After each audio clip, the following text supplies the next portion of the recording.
So with Bike Week right around the corner, I figured we'd change some things up on the channel, break out the 2015 Street Glide.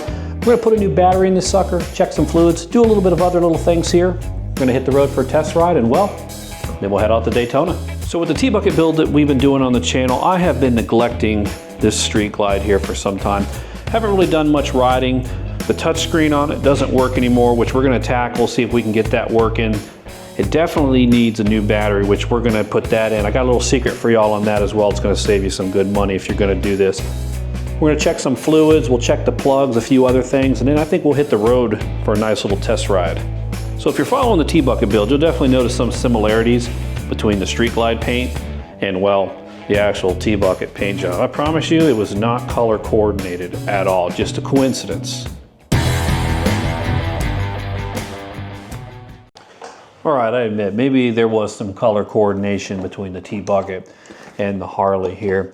So a couple months ago when the battery actually started going bad, I pulled one off the shelf that I had, which I thought would actually work, and the cold cranking amps on is just not enough to get this V-twin going. So we actually picked up the appropriate size and the right specs. So we've got a total spaghetti mess in here. So the original battery that was in here was actually from 2015, and it was stamped for 2015. I'm not actually the original owner. But what's funny about it is Harley charges a whole whopping 190 full doll hairs for a battery. Plus the installation, and well, they probably get you on changing out your blinker fluid and all your other juices that you probably need.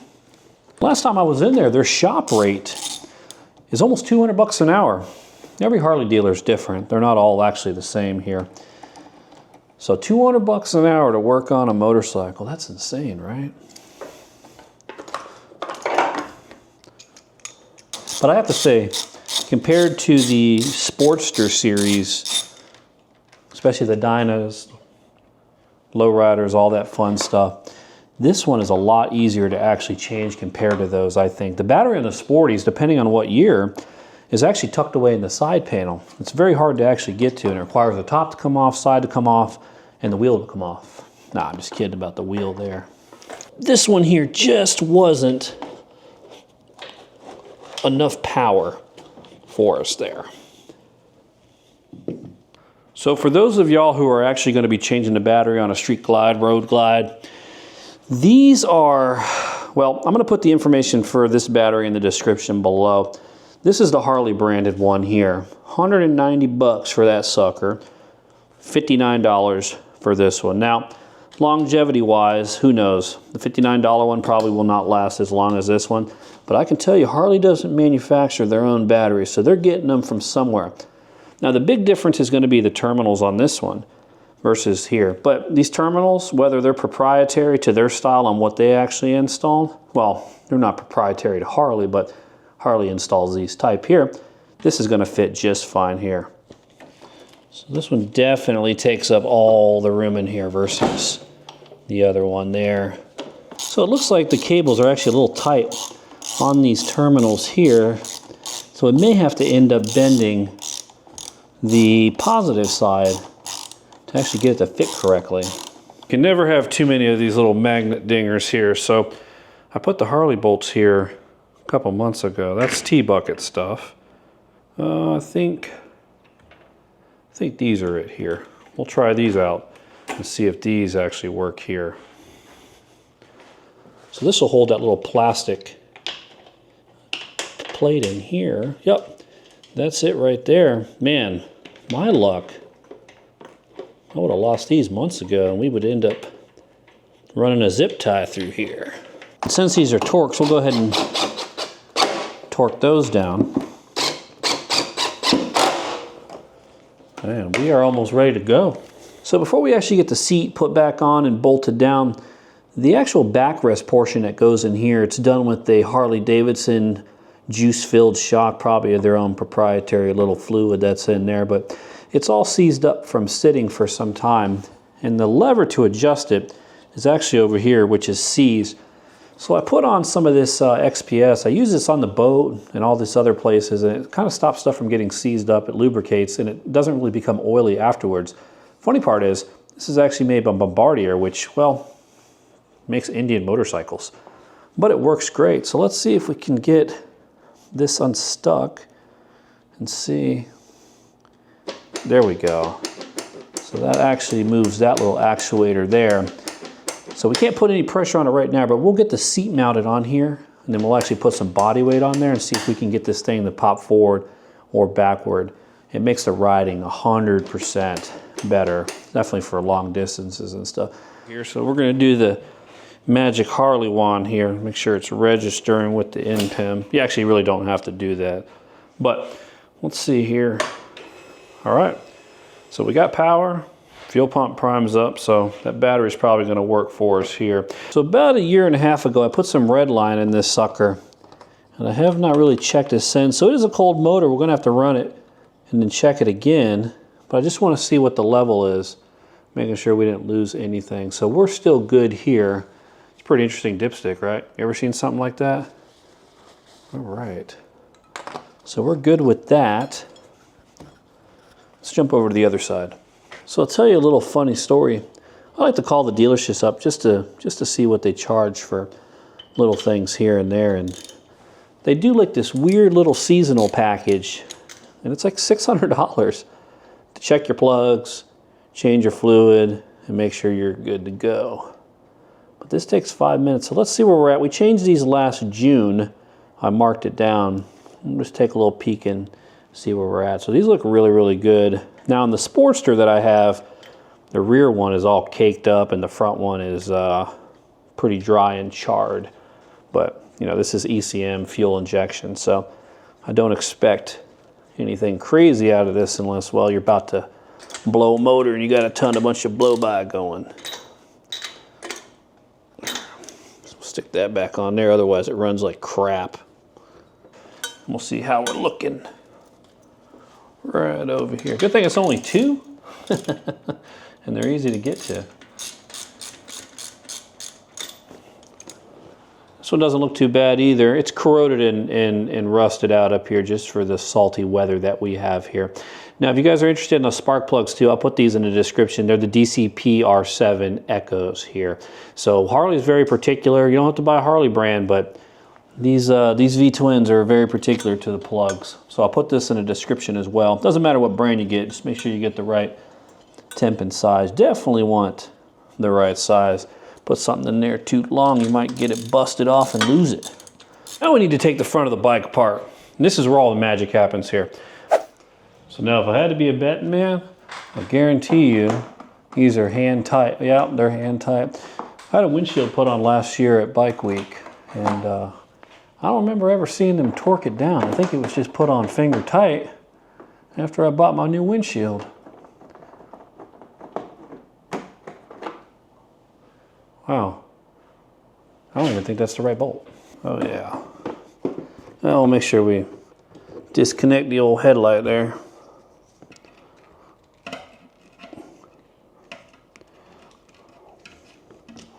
So if you've ever wondered what's behind the old mysterious Harley Batwing there, it's yeah, it's more plastic, more wires. So we've got our antenna, GPS. Remember a couple years ago my GPS actually came unmounted. It says I was driving across the Gulf of Mexico. So this is the main harness that goes into the radio here, and I've had some issues with this in the past. So we actually do need to pull this back and detach it. I might have to snag both hands there. But it's not actually connecting, and I think that's where the issue is, or it's in the board itself on the radio. Now you can replace these from Harley. I think they're about $2,000, and well, the technology at this point is about 14 years old. Or you can go aftermarket. I talked to the guys at Rockford and a few other companies at Daytona, and they're saying that they won't touch anything that's 2015 and newer. They said by changing out the OEM radio, while it can be done, it screws up with a bunch of other stuff in the Harley-Davidson high-speed LAN and everything else that's routed through this here. So their recommendation was, well, just deal with it or replace it for $2,000. So, doesn't sound like we're gonna be doing that. Makes it a lot easier when you have both hands. So that'll pull that. We might spray some of our Bombardier electrical cleaner in there to clean it up. This is really the only thing here. All this other stuff can stay because that doesn't really power anything, just radio, GPS, and all that stuff. So I'm thinking something actually a little bit better is we'll just use the mass airflow sensor cleaner. This stuff evaporates quick, and it's not just for your map sensor there. You can use it on all your electrical components just because it evaporates so quickly. But I'm hoping it's just corrosion and not the board on the inside there, because sometimes when you hit a bump, it comes on and it comes off and then it starts working again. So let that dry up just a little bit and we'll try to reseat that and see if that works out.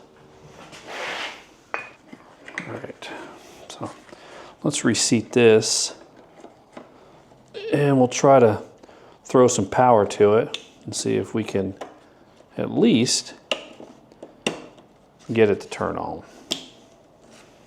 So if this doesn't work here, we'll just thump it with a hammer because then we know it's a solder joint. Huh. Doesn't want to come on now? What?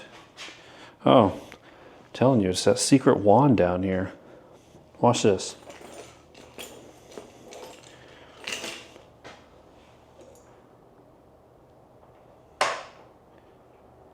Nothing. What did we do? All right, well, attempt number 3. Let's see if that works out. All right, there we go. So no radio still, but do we have sound? Yeah. So we have sound now, but no screen. Well, let's cut it off and smack it with a hammer. All right, come on.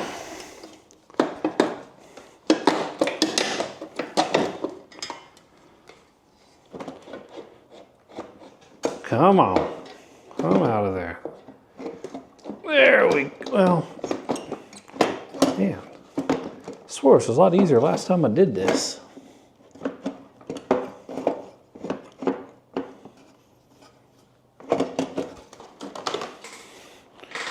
Probably should have been one of the first things to pull out as well. And then we'll be super gentle with this one. Don't want to break those. All right, now should be able to pull the radio out. And, well, there you go. Who's it made by? Harley Davidson radio. There's a brand up here somewhere. I think it's, oh, Harman Kardon. Imagine that.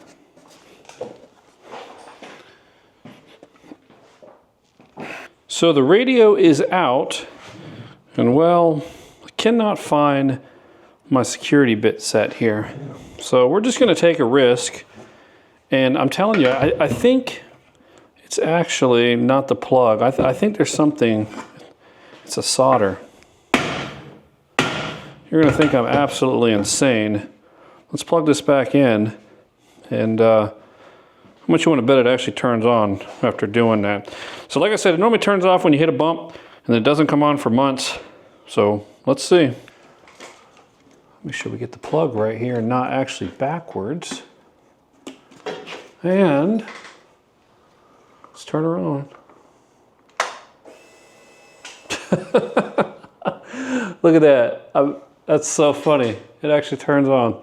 So it's got to be a cold solder on the inside. Something's going on the board there. I've had it open before and I didn't see any issues, but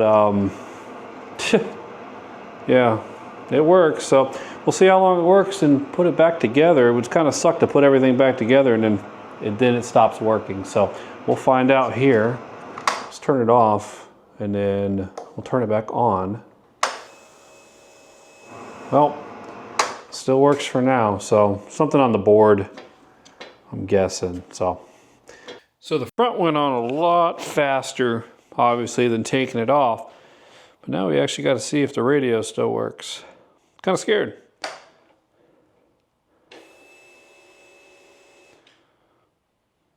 Come on. Ah. So we'll see how long this actually lasts here. Let's see if it boots up fully and we can cycle through the menu here. Make sure we got lights here. I plugged everything back up. Let's see. Home. All right, that's still booting up. GPS. Nobody uses these GPSs anyways. They kind of suck on the Harley one. They're so out of date and they're super slow, but looks like everything is working fine. Okay, motor's not running. We are good. So, does it turn back on? Haha, nice. What's up, Tyler? What's going on, man? Let's go check out the bike. I like this. This is sweet. It's a nice fancy Harley you got here compared to mine. We'll see how long our radio lasts here. We'll go for a ride up to Peggy's. I don't know. I think I only get like 30 minutes out of the radio, and then it's dead. So we'll find out.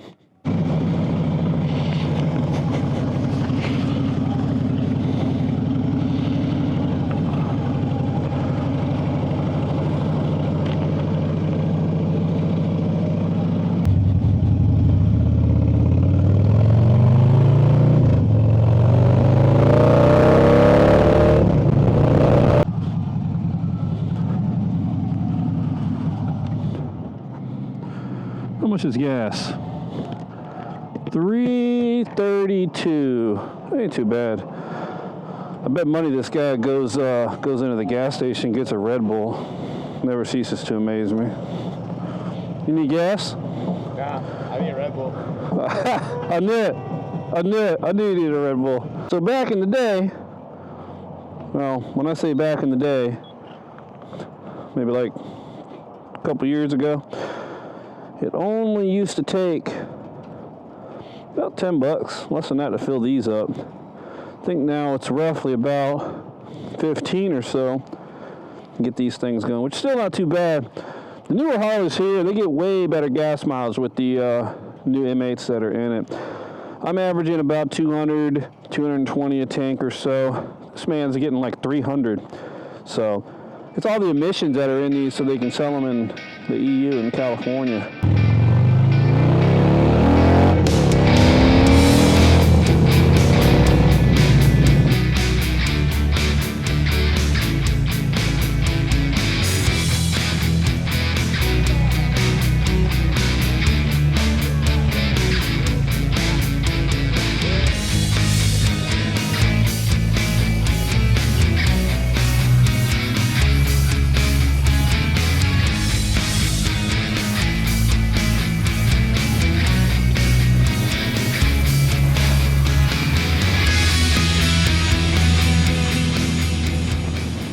Ain't too busy, don't look too busy.